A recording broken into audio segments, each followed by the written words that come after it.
demande d'accueillir une femme qui est à la fois co-directeur du master de propriété intellectuelle et droit des affaires numériques et qui dirige la mention du master droit du numérique à Versailles-Saint-Quentin, professeur de droit privé à l'université de Versailles-Saint-Quentin, Célia Zonlitsky, s'il vous plaît.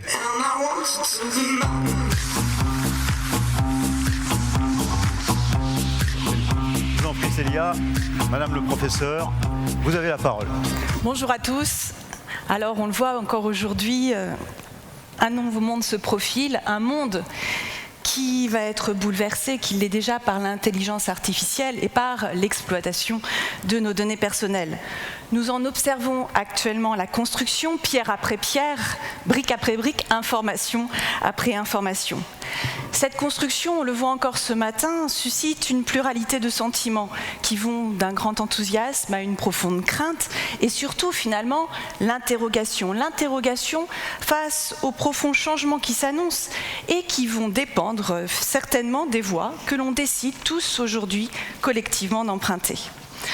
Cela explique pourquoi nous sommes, en tant qu'individus, appelés à être les acteurs de la construction de ce monde qui change, et non à le subir. Car l'individu peut être aujourd'hui soit l'architecte, soit un simple objet, dataïfié, algorithmisé. C'est là que le principe d'autonomie informationnelle prend tout son sens, comme condition de notre liberté d'agir, pour un développement d'une informatique au service de l'humain. Et cela, on nous le rappelle, 40 ans après l'adoption de la loi informatique et liberté et de la création de la CNIL, et à la veille de l'entrée en application du RGPD. Alors reconnaître que l'individu peut être l'architecte de ce monde qui change, lui permettre de maîtriser l'usage de ses données à caractère personnel, de son double numérique, voire d'exploiter son formidable capital numérique, cela est essentiel. C'est essentiel pour garantir que ce monde respecte et respectera encore demain ce qui relève de notre essence, nos libertés fondamentales. C'est là une condition d'acceptabilité de ces formidables innovations qu'on nous propose, à titre collectif, en tant que membre de la société, en tant que citoyen, mais aussi à titre individuel, en tant que consommateur, en tant qu'utilisateur de ces nouvelles technologies. C'est essentiel également car une mise en pouvoir d'agir de l'individu peut offrir de formidables perspectives d'innovation. Pour améliorer le fonctionnement des services publics, Monsieur le ministre le rappelait encore ce matin, mais aussi pour nous, pour mieux gérer notre consommation énergétique au quotidien, nos déplacements, notre santé, et puis peut-être aussi, et ça va être essentiel avec l'intelligence artificielle, notre formation tout au long de la vie. Et ces perspectives sont également porteuses pour les acteurs économiques qui vont là pouvoir saisir l'opportunité de déployer de nouvelles offres de services autour de la donnée. La place de l'individu et la maîtrise de nos données à caractère personnel se sont donc imposées comme des questions centrales en France et en Europe avec la loi pour une République numérique et aujourd'hui la réforme de la loi informatique et liberté et l'adoption du RGPD. En ce sens, le droit à la portabilité des données est l'une des innovations juridiques et techniques qui a été les plus emblématiques de ces réformes. Le mouvement de la portabilité des données est né avec les projets de dévoilement intelligent, des projets portés aux États-Unis pour permettre aux citoyens américains de télécharger dans un format interopérable sous forme de boutons cliquables, les fameux green and blue buttons, leurs données de consommation électrique ainsi que leurs données médicales. On peut citer également au Royaume-Uni l'initiative My Data qui aidait les particuliers à accéder à leurs données de consommation dans les secteurs de l'énergie, des finances, des télécommunications et du commerce de détail. Et en France, ces initiatives se sont prolongées avec le projet porté par la FING qui encourage l'émergence de nouveaux services de gestion individuelle des données. Dans le prolongement de ces projets, les réformes du droit européen et du droit français ont cherché à faire de ce nouveau droit à la portabilité des données un outil pour rééquilibrer les rapports de force entre les grands fournisseurs de services numériques et les utilisateurs. L'individu qui va donc, comme nous le racontait Monsieur le ministre tout à l'heure, récupérer ces données plus aisément qu'hier dans un format ouvert et lisible par la machine, pourra désormais migrer du service d'un opérateur à un autre s'il le souhaite, et ça sans risquer de perdre son historique.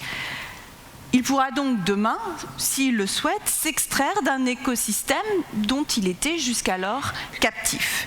Il pourra également décider, s'il le souhaite encore, de gérer lui-même l'usage de ces données à caractère personnel grâce à ces nouveaux services de gestion individuelle des données.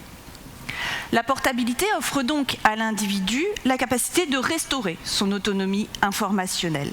Elle est en quelque sorte un instrument de privacy by using, c'est-à-dire un outil d'apprentissage de la protection des données à caractère personnel et de nos vies privées. La portabilité, c'est important de le rappeler aujourd'hui dans le cadre de ce grand débat, peut également favoriser l'apparition de nouvelles offres de services autour de cette gestion individuelle des données.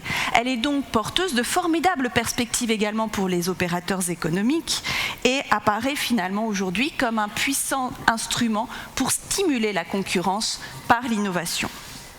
Au-delà, on peut encore imaginer que la portabilité s'exercera demain à titre collectif. Par exemple, il pourrait en résulter des bénéfices sociaux fondamentaux si les individus décidaient d'exercer leur portabilité collectivement pour mettre à disposition leurs données ainsi réunies pour améliorer un service public ou également pour participer à des études scientifiques et ainsi promouvoir notre intérêt général. Elle pourrait également, on peut l'imaginer, réduire la symétrie informationnelle qui caractérise les systèmes algorithmiques. Imaginons une communauté d'utilisateurs qui déciderait ainsi d'exercer collectivement leur droit à la portabilité pour ensuite mener des tests in vivo sur un algorithme, ce qui permettrait peut-être, les académiciens nous le disent, de comprendre mieux le fonctionnement de ces algorithmes et peut-être de détecter des discriminations qui seraient préjudiciables à ces individus. Par conséquent, on le voit, le droit à la portabilité est conçu comme un véritable outil d'empowerment de nous, individus.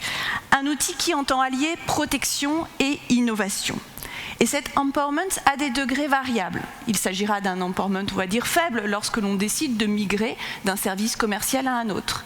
Mais ce sera surtout un empowerment fort lorsque l'on décidera ainsi de migrer vers un service de gestion individuelle de nos données pour recouvrer notre pleine souveraineté numérique. Ici, le corollaire de ce nouveau droit à la portabilité, c'est la conception et le déploiement de toutes ces nouvelles plateformes, des plateformes que l'on appelle communément aujourd'hui les plateformes de cloud personnel. Avec ces offres, avec ces nouvelles offres, l'individu peut regrouper toutes ces données dans un système unique, avec la possibilité d'en moduler l'accès au profit de services innovants. Mais dans ce cas, il faudra alors vérifier si l'individu est réellement en capacité d'assumer le nouveau pouvoir qu'il a ainsi obtenu. C'est la condition ici pour que cet empowerment tienne toutes ses promesses et pour qu'il ne provoque pas ce qu'on pourrait appeler un effet boomerang. C'est-à-dire qu'il ne conduise pas finalement à départir l'individu de la protection que la loi organise pour ses données à caractère personnel. C'est le sens des projets que l'on déploie aujourd'hui avec mon équipe et des chercheurs INRIA dans le cadre de l'université Paris-Saclay, où on cherche à vérifier comment finalement assurer l'équation selon laquelle portabilité des données plus gestion individuelle égale empowerment de l'individu. Dans le cadre de ces projets, on observe que le résultat de cette équation dépendra des différentes architectures de cloud personnel. Car on le voit bien à l'analyse, ces différentes architectures sont variables. Certaines proposent des plateformes hébergées sur des serveurs mutualisés, alors que d'autres proposent des solutions d'auto-hébergement où l'individu va installer un serveur personnel sur son propre équipement. Et ces choix architecturaux ne seront pas neutres. Ils vont avoir des conséquences du point de vue de la sécurité. Il faudra par exemple résoudre des risques d'attaques massives en cas de solution centralisée, ou il faudra aussi résoudre le manque d'expertise informatique des individus si l'on a recours à des solutions décentralisées. En outre, ces choix techniques vont avoir une incidence sur une chaîne de responsabilité. Par exemple, si c'est l'individu qui héberge, qui auto-héberge, dans ces cas-là, quel est son rôle? Quel est le rôle également des différents prestataires de ces nouveaux services? Qui sera le responsable de traitement? Plus généralement, comment permettre à l'individu de choisir en connaissance de cause le bon service? Comment s'assurer qu'il a toutes les capacités techniques et cognitives pour faire un tel choix? Voici les questions fondamentales que nous nous posons actuellement et auxquelles il faudra répondre pour garantir une gestion optimale de nos données à titre individuel. C'est à cette condition que l'individu pourra exercer sa pleine souveraineté numérique et que ses offres de gestion individuelle des données pourront utilement se déployer pour promouvoir protection et innovation. Je vous remercie.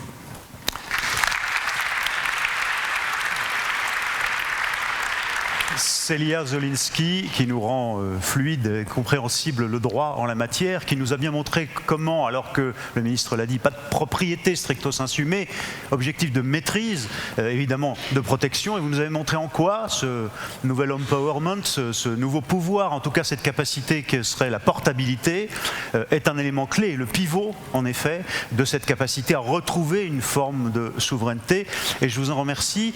Sur ce point, vous considérez quand même que on doit vous poser en permanence la question de savoir si le droit est une ligne Maginot au regard de la volonté un peu invasive, forcément, de ceux qui veulent innover et qui ont énormément de puissance. Qu'est-ce que vous répondez quand on vous pose cette question? Ligne Maginot, généralement, on me dit que le droit est un outil de contrainte. On est en quelque sorte des empêcheurs d'innover en rond. Et en réalité, et ça, c'est grâce aussi, et en grande partie aux travaux menés sous la direction d'Isabelle Falque-Perrotin à la CNIL, aujourd'hui, on est amené à montrer comment le droit peut accompagner, voire promouvoir l'innovation. Comment finalement on est là pour montrer que dans ce jeu de cartes qui constitue la pluralité des opportunités avec les données, on pourra choisir telle ou telle formule, tel ou tel instrument de protection et de promotion de l'innovation au regard des objectifs que l'on poursuit, des données aussi qui sont concernées. Cela ne sera pas la même chose pour des données de santé évoquées tout à l'heure, pour des données de mineurs ou pour des données d'un autre type. Donc essayer d'accompagner l'innovation et puis aussi de temps en temps, parce que c'est notre rôle, de protéger les valeurs qui sont le terreau de l'Union européenne et de la France en particulier, poser des lignes rouges de temps à autre qu'il ne faudra pas franchir afin de contrôler aussi cette construction du monde de demain que j'évoquais aujourd'hui, qui va être fondamentale avec la révolution de l'intelligence artificielle. Oui, parce qu'on peut faire de l'innovation, on peut être pointu, mais on peut ne pas oublier le corpus éthique qui construit la culture, la civilisation européenne et nos règles ici, nos valeurs en France, bien entendu. Célia Zoliński, merci infiniment. Merci. Pour cette présentation.